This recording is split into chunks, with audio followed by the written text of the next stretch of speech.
Viele Arbeitnehmerinnen und Arbeitnehmer sehen es als sehr hohes Gut an, in einem Betrieb beschäftigt zu sein, in dem es einen Betriebsrat gibt, der sich um die kulturellen, sozialen, gesundheitlichen und wirtschaftlichen Interessen der Arbeitnehmerinnen und Arbeitnehmer kümmert.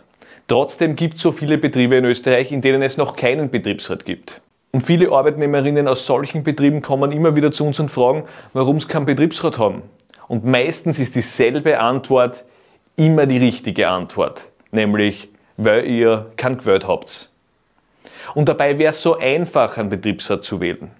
Der Paragraph 40 des Arbeitsverfassungsgesetzes sagt sogar, ab 5 Arbeitnehmerinnen und Arbeitnehmer ist ein Betriebsrat zu wählen.